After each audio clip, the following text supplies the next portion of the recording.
In the epic struggle for control of Taranaki, Waitara was the flashpoint. Waitara was the prize. Settlers wanted it as much as Māori were determined to keep it. In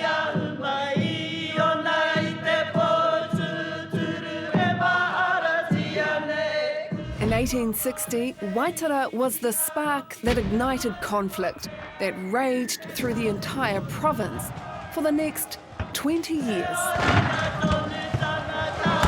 For Māori, it ended much as it began, with the ransacking of their lands and mana, the bitter cost of daring to defend themselves against what essentially was a home invasion.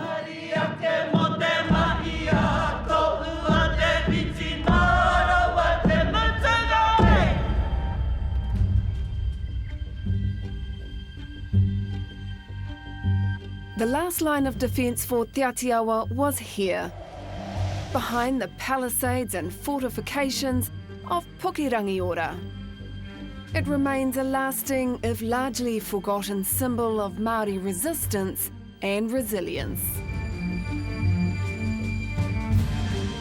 Kia ora, I'm Mihingarangi Forbes.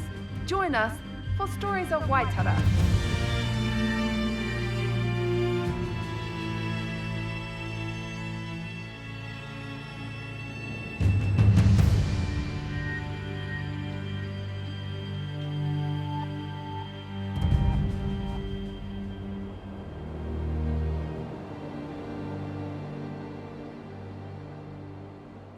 The story begins here, at Manuapō, South Taranaki, 1854. Hundreds of Te Ātiawa and other iwi gather for an extraordinary meeting of chiefs.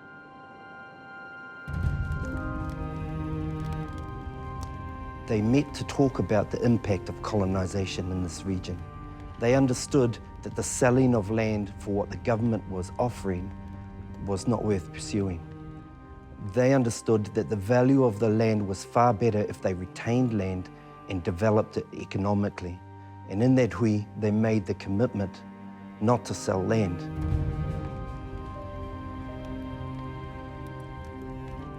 In the hui, they passed around a toki, the name of the toki, o kurukuru, and as arrived in each person's hands, they uttered these words, the oath, tangata tō mua, whenua tō muri.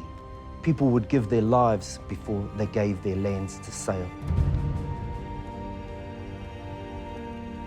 Leaders from throughout Taranaki came together in that hui. That included Te Rangitake. Te Rangitake was a leader focused in on peace. He was a diplomat. He was someone who sought to build relationships. Rere tā whangawhanga, his father said, kia kaue tuku a Waitara kia makere atu I te kapu o tō ringa. And Te Rangitake was the person for that. And of course, Te Matakatea, the most recognised military leader within Taranaki of his time. He had honed skills of strategy and warfare all through the previous musket wars, and he shared those skills with others such as Hapurona. Hapurona, as a young man, fought alongside Te Matakatea. He had fought within many of the key battles with Waikato and other tribes from the north. He was the person that gave confidence to his people, knowing that they would be led into war.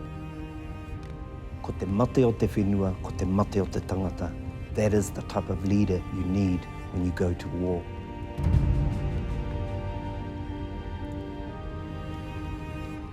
And so our people said, e kore mātou e tuku I te whenua, ki te hoko. Hei nohoanga mō te Pākehā. Whakatūria ngā pau. Ko kurukuru ki runga, ko taipake ki raro. Ka tikina e Te Ātiawa, ka whakatūria tōna pau ko Waitaha. Ka herea te whenua, ka herea te tangata. Ka whakairia te henu tapu ki runga ki ngā whata. He pata ua no te rangi ka oti te hiri ki te whenua.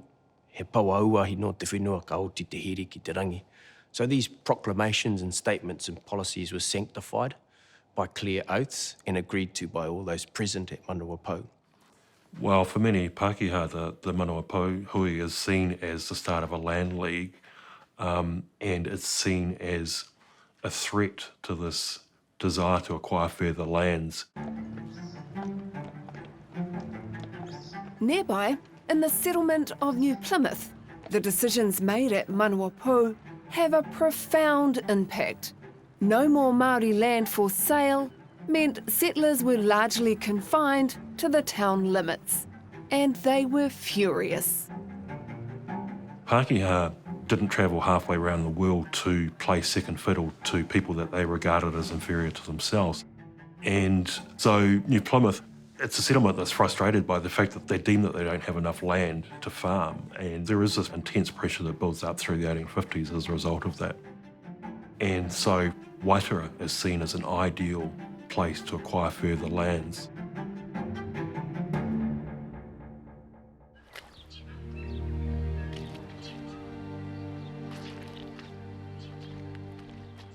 The land within Taranaki is extremely fertile. Ki ana he whenua mōmona, rich volcanic soils. Most things will flourish within these conditions. Gardening was one of the main activities of Taranaki through that period. They developed economic base by selling the kai that they produced, and Pākehā coming into the regions could look upon the soil and quickly realise the fertility of this region. They planted kumara, taiwa, pumpkins, and wheat. And they traded those crops with the settlement in New Plymouth. Not far away, the Pākehā were looking towards the land that was accessible to Māori and the developments that were taking place, and the tension rose. They cultivated in an area, a river delta, at the mouth of Waitara River, which was their main expressway heading inland. They could carry their kai on waka right up the river. The Waitara dispute is really about two different understandings of how Māori and Pākehā should live together. On the one hand, the Crown is in charge, and by implication settlers are as well, and that conforms with their notions that they are superior to Māori, because that's what a lot of Pākehā firmly believe. But that doesn't accord with the reality on the ground, where Māori are still incredibly powerful and in many ways dominating the economy and in charge of their own affairs.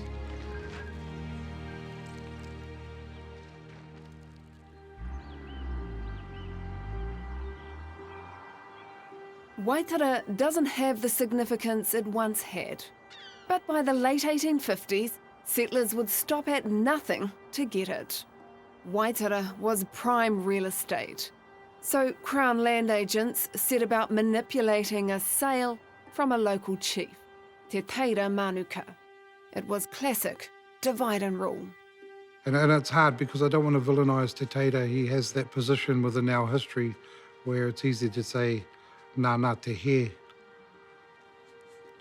It's not a nice thing for everyone to drag their tupuna's name up every time. The real culprits were the Crown. Well, their sole job was to separate the people from their land. Crown agents like McLean, they glorified real estate agents, were running around looking to buy land of whoever would sell it. Donald McLean came from quite a modest background in the Scottish Highlands, and the clan system that was not dissimilar from Māori, was fluent in Māori and had, I think, quite a in-depth understanding of Māori society, knew many of the rangatira, had close relationships with them. But he was also the leading figure in terms of Crown purchasing. So he, in a way, he kind of exploited the knowledge that he had of Māori in order to further the Crown's ends.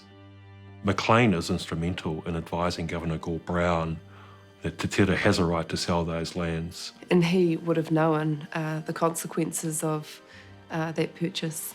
He knew that I think that there was going to be some kind of impending showdown as a result of that, because previously it wasn't the usual practice to purchase lands from individuals, especially when the rest of the owners disputed that. And so the notion that Te Tere could sell those lands on his own without the consent of the leading rangatira of the community and the rest of the people of Waitara was something new and shocking for Māori.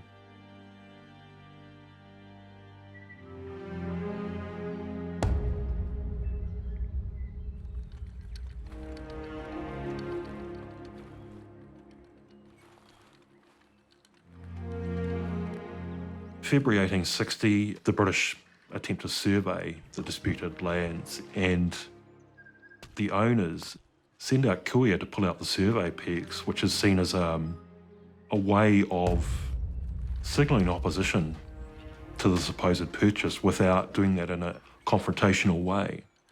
And the Crown's response to that really is quite extraordinary, because they call this an act of rebellion, pulling out survey pegs from the ground, and they declare martial law over the Taranaki province. It having become necessary to issue the Governor's proclamation, placing the district under martial law, I deem it advisable, in order to prevent unnecessary alarm among the settlers, to assure them that should events lead to actual collision with the natives, due notice will be given to enable them to provide for the safety of their families. G.F. Murray, Lieutenant Colonel. They could see that one of the first things that the government did when they purchased land was to survey. And the surveyors came in and laid pegs down to divide the land, to determine what was Pākehā land and what was Māori.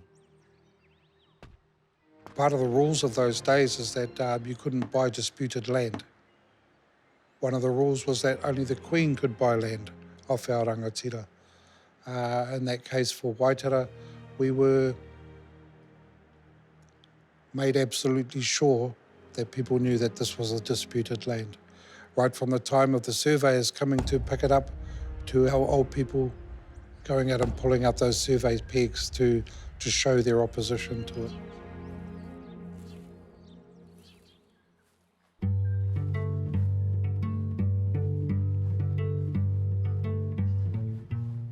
We have a story about one of our kuia, Keita, who was one of the first to start pulling up pegs to demonstrate to the government that this is Māori land, kei a tātou te rangatiratanga o tēnei whenua. And Keita pulled those pegs as what was perhaps the first act of resistance in this way, protest against the acquisition of land, the forced acquisition of lands within Taranaki.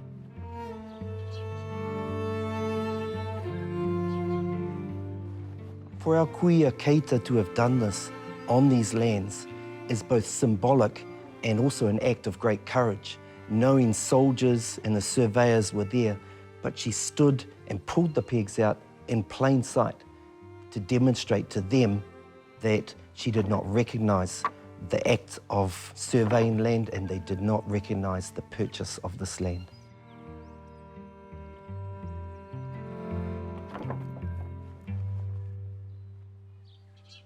With martial law in place, hostilities were now inevitable. Veteran warrior chief Hapurona emerges as the military leader and tactician. The man and the hour have met.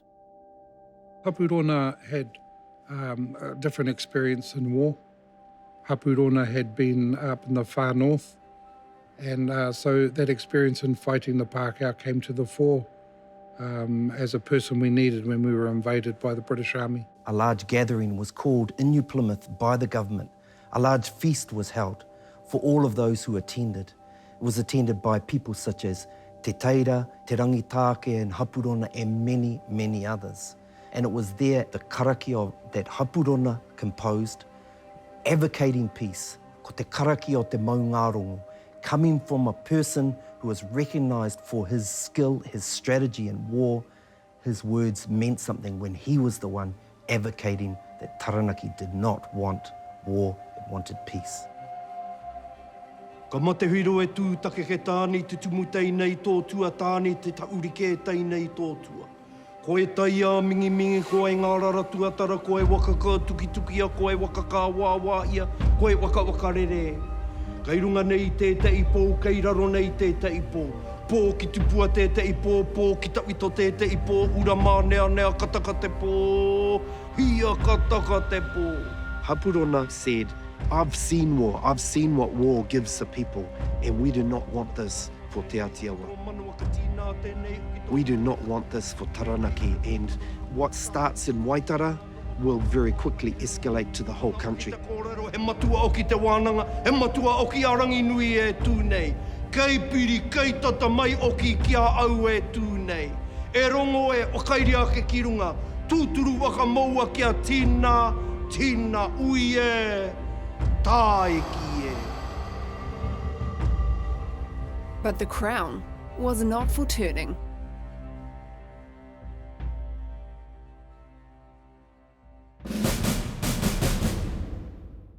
The British set up a garrison in Waitara, and in response, Hapurona hastily builds a fortified pa at Te Kohia, overlooking the garrison's main route back to New Plymouth.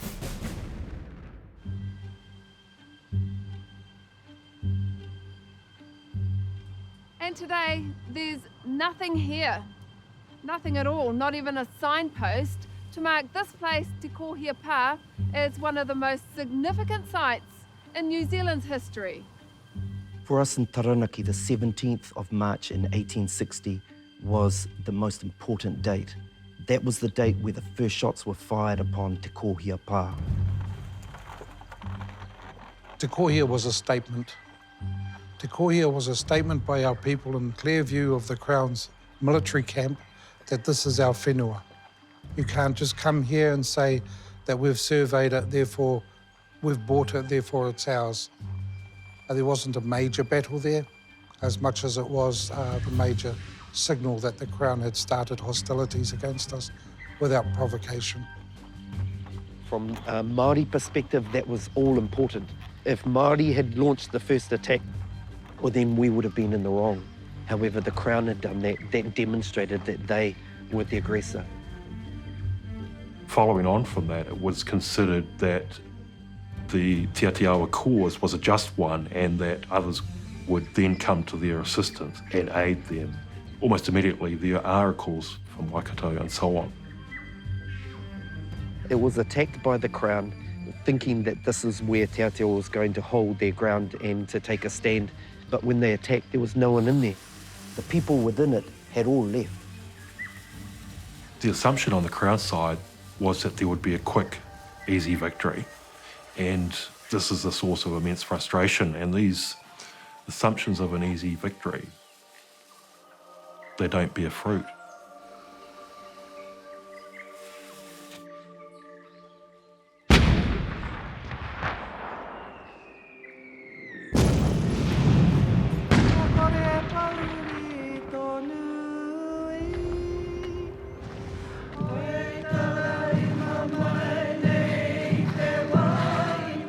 We have a kōrero about a young kōtiro.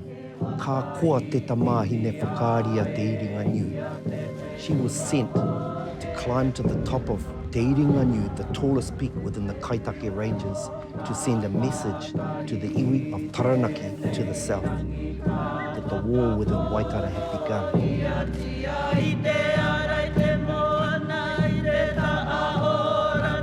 Waiata e kore pauri tonu. That's a Waitara waiata. In a couple of the lines, it reflects on the young girl. They sent this young girl because they knew that if any of the soldiers or the military saw a young girl running, they wouldn't take any notice of her, rather than if it was a young boy running, it would be more suspect. So they do this so that she could successfully get there to warn Taranaki people that Waitara were in war. She goes up to Te Ātiawa and she lights fire. And it's the smoke signals that let Taranaki people know that there's a cry of need on this side.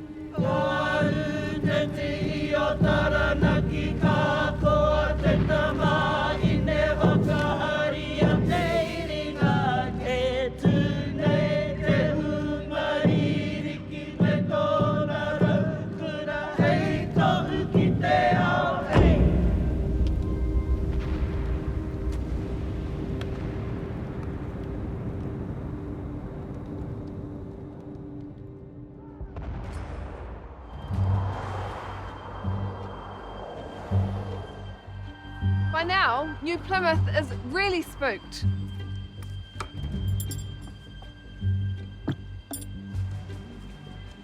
And so are the troops here at the Omata Stockade, a fort just a few k's south of the colonial settlement. And that's because a little further down the coast at Kaipopo Pā, Waireka, Te Ātiawa and southern tribes were gathering, determined to uphold the oath they'd made at Manuapo, no more land sales. The stockade is vulnerable, so just 11 days after the Battle of Te Kohia, British regulars and militia march on Kaipopo. But this time, Māori choose to stand and fight.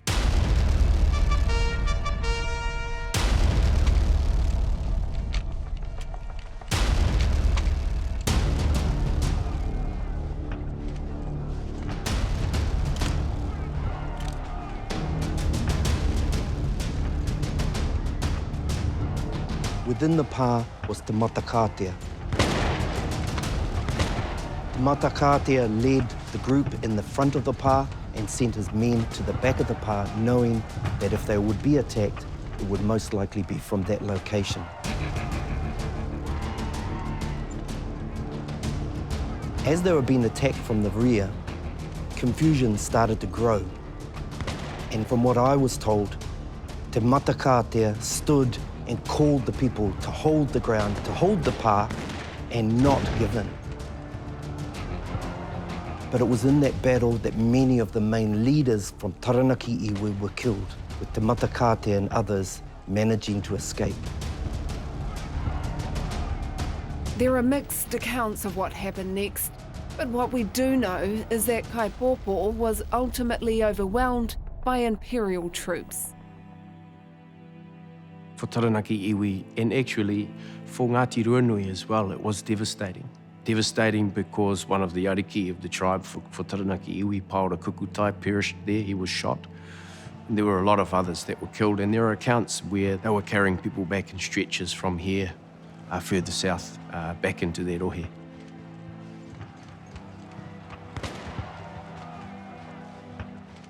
And did the attacks continue? Absolutely. So the Navy under Captain Craycroft shifted out of Waireka and Kaipopo and then came back into town here. They all loaded up on the government steamer and they continued down the coast and bombed the people as they were carrying their wounded back home.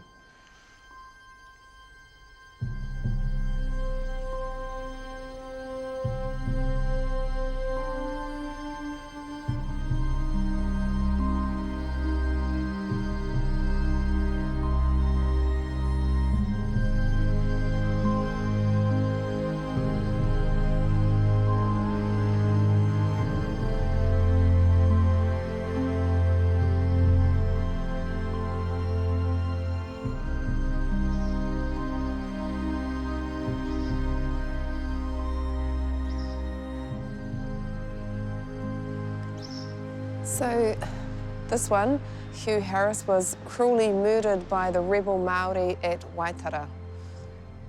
Yeah, it's remarkably strong language, isn't it? Which kind of speaks to a mindset that all of these references to rebel Māori, to murder and so on, there's kind of this idea that it was the Crown fighting a just war rather than Māori. And I guess if you didn't have the full story and this is the only narrative that you stroll past, you know, you would be forgiven for thinking that it was a one-sided war. Yeah, that's right. After Waireka, a ceasefire is ordered, and it lasts almost 3 months. But Te Ātiawa General Hapurona immediately starts building a twin pā stronghold at Pukerangiora, close to where the war began. Again, we see the approach used by Hapurona when he established two pā. Pukerangiora, that was standing off to the side, and then another one in the more traditional sense of a pā at Onuku Kaitara. The twin pā are a deception. Yes, they're manned, but they're largely decoys. The real strength lies outside the palisades. And so again, the strategy played out as Hapurona had planned. We see the approach used by Hapurona putting his enemy in a position of weakness, attacking the traditional pā and all of the time having his forces hidden in a position of strength. As one British officer remarked, the pa looked innocent enough from the outside, theirs for the taking.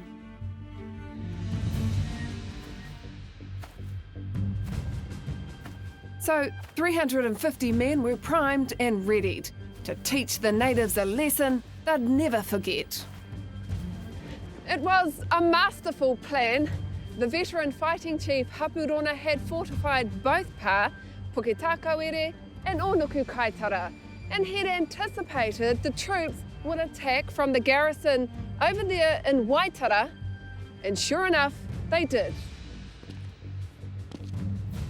But what they didn't expect was this. The bulk of Hapurona's men weren't in the pa, they were hidden in rifle pits like this in between the two. The trap was set. After an artillery bombardment comes a full frontal British assault.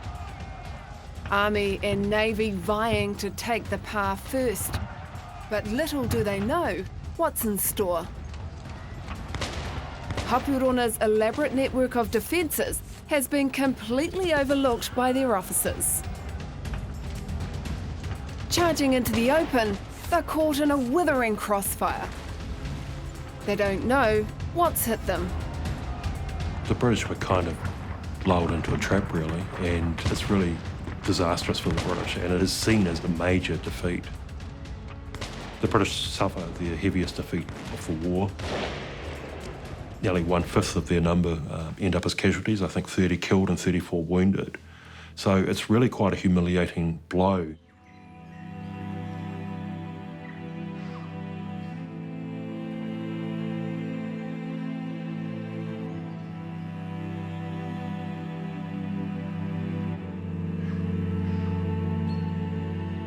The assault ends in complete disarray. In the bush and in the swamp, fleeing soldiers make for easy targets. An unthinkable setback for imperial prestige. But for Māori, it's payback, utu for Waireka.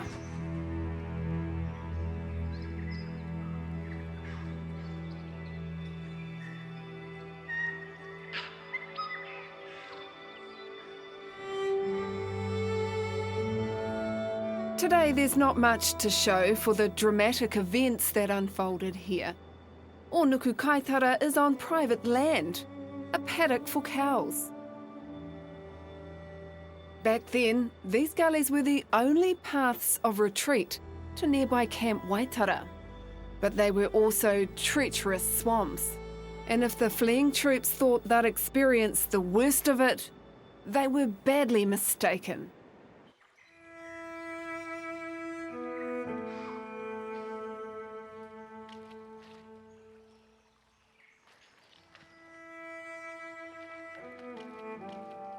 Before these two pa was a whole network of repo, of swamps and streams. And this being the middle of June meant that it was extremely cold, the middle of winter. And we understand that the soldiers that were attacking these pa suffered hypothermia because of the cold. Trapped and disoriented, the survivors were picked off by an ever-present enemy. Some drown, overwhelmed by sheer exhaustion. There are accounts of Hapurona himself challenging a British officer to the death. Sword versus taiaha. The taiaha won.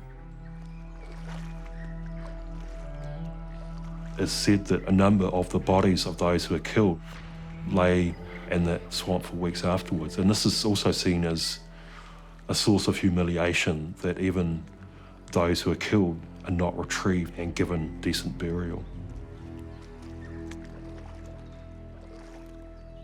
News of the defeat sends shockwaves through the settler community. At the end of June 1860, there's kind of panic in the settlement of New Plymouth, and there is this decision made to evacuate the women and children because it's no longer considered safe. A lot of them go to Nelson. Within New Plymouth itself, you know, the conditions there become pretty appalling too over time, and you get, over the space of a year, about 120 people die of disease and illness and so on because of the cramped conditions there.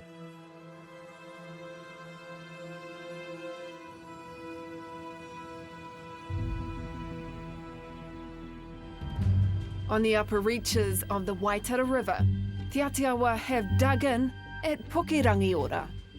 The tactics that our people had back then when fighting against larger numbers and more guns was to make a stand, let the opposition expend their energy and then tactically withdraw to the next place.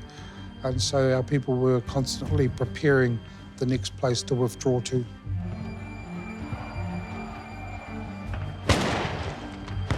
It's their last desperate line of defence, a last-ditch, all-in effort to push back the invaders. Shooting pits, tunnels, bunkers, palisades. This was a significant part. It was a place where the people of Te Ātiawa had defended themselves on many occasions in the past. But by December 1860, the British make a crucial change of tactics that literally alters the landscape and shifts the balance of power. 3.5 kilometres of saps were built by the troops to get close enough to the pa to make their attack. This is such a fundamental shift in warfare for the British. Up until this point, they'd used full frontal assaults on Pa. Now their engineers were constructing deep covered trenches or saps to protect their advancing soldiers.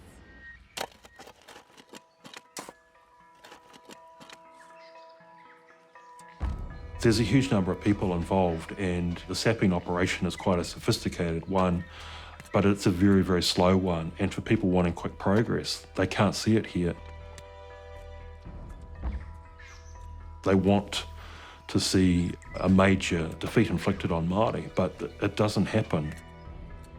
The sapping operation begins in December 1860, and it's still going in March 1861. So months and months of sapping. In all, a force of 1,000 men and some 1,500 metres of trench lines. It's the most ambitious military engineering project in the colony to date. The saps, much of them covered for protection, are reinforced with earth-filled manuka baskets called gabions. Not only is it back-breaking work inching their way forward, but the engineers can barely raise their heads without being targeted by an unexpected and deadly foe.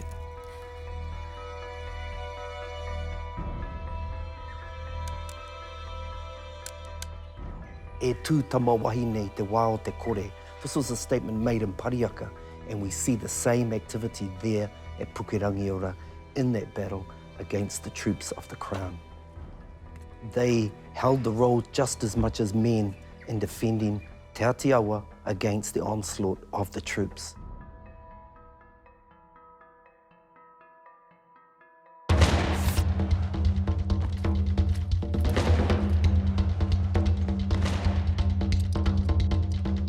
Holding positions, picking off the soldiers one by one.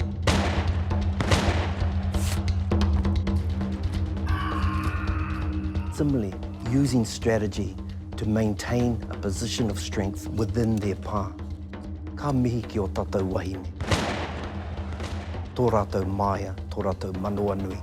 Such strength, such character, such courage.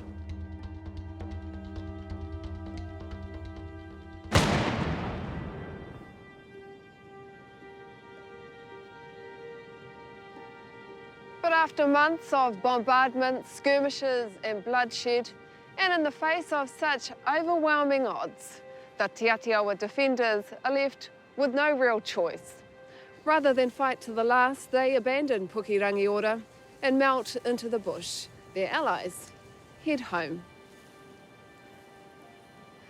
By March 1861, a shaky ceasefire is in effect. But after a year of fighting, there's no real military conclusion. And this is just the start. In the years to come, there'll be more battles. But as for this first Taranaki war, the cost is enormous. The countryside is devastated, the economy in ruins.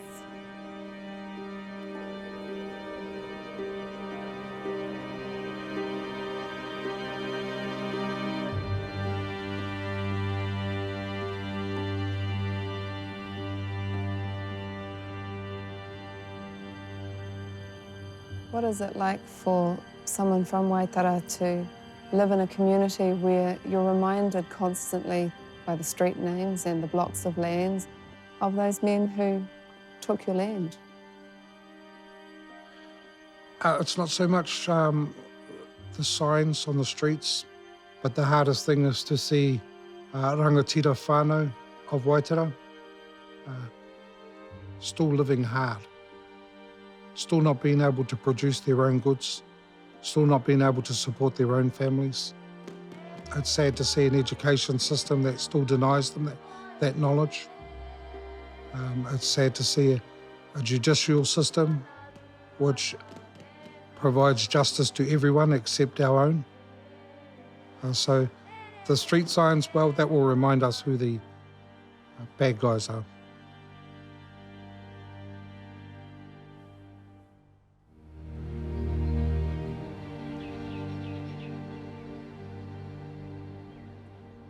"160 years on from what began at Waitara, so much of Taranaki's past remains unresolved. And here in the church grounds of Old St Mary's, New Plymouth, the bitter legacy still echoes across the divide." Well, this is quite a contrast. A single headstone on the furthest corner of the church grounds. Yeah, you couldn't get any further away really, and this is where a number of rangatira are buried, and it was considered too offensive to bury them with the British and Crown soldiers in the cemetery. So they're in the grounds of the vicarage, as you say, the furthest corner of the church property. I think if I was a descendant of Te Ātiawa or a descendant of Wetini Taiporu too, I would feel like my rangatira, my ancestors, hadn't been respected.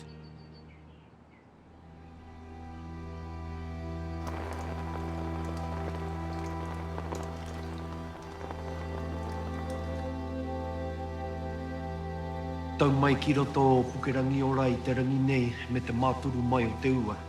Ka tika hoki ki a ua ki runga I a tātou I tēnei rā. Ko rongo tēnei, wa piri mai ki runga ki tēnei wenua. Ka ki atu he pata ua ki te rangi ka oti te hiri ki te wenua, he pawa ua e ki runga I te wenua ka oti te hiri ki te rangi. Tea I o te wenua, tēnā he pakanga ki te ua o te rangi. Ana, kei konei tātou I roto I te ua he tohu o te ora.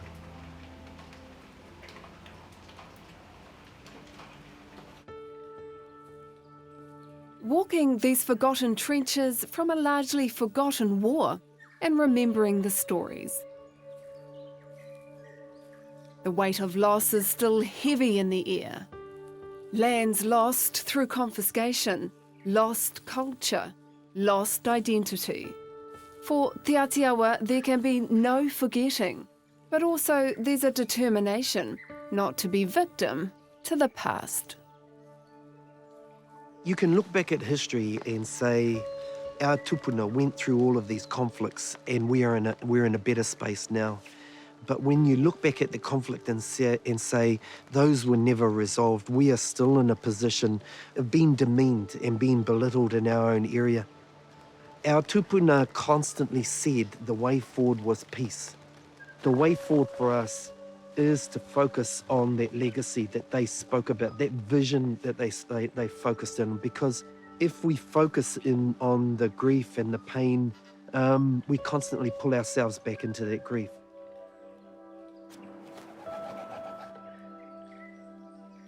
You just like going up there and listening to the water running down in the rawa, looking over the cliff, imagining the whare, te waha o te marangai that used to once stand there, and all the tipuna. And I also think of tamariki, laughter, happy times. And I do recall one time I went up there with my two little moko with me. My moko were running along the top of the trenches and they were both calling and laughing. one of the wahine called out to me and she said, "Waine, o mokopuna." And I'm looking at my babies running and they were just so happy. And I went, "Okay, spai wei ho rāua. Kei te kāinga rāua." So it just made me think like that somber feeling wasn't going to affect my babies. Today, the great fighting pā at Pukerangiora rests, wreathed in kawakawa. Kia kāno te tupu o te kawakawa I konei, he tohu ki te mate, engari e aro ana ki te āpōpōtanga, e hoki mai te ora ki runga Pukerangiora, ki runga Te Ātiawa, ki runga I a Taranaki puta atu ki te ao. The grief of Waitara will not be forgotten. It reminds us of the aspirations our tupuna held for the future. Puke puke rangi kia ora atita witi witi nui te tangi a te tirai raka naura e raka te kata waka motunga e karere mai koe he wai karu karu nei e riringi Waitara I wai puke puke kei tata nei te pauri e mautaratara kei ngā wetu o te rangi te ngahau o te poe.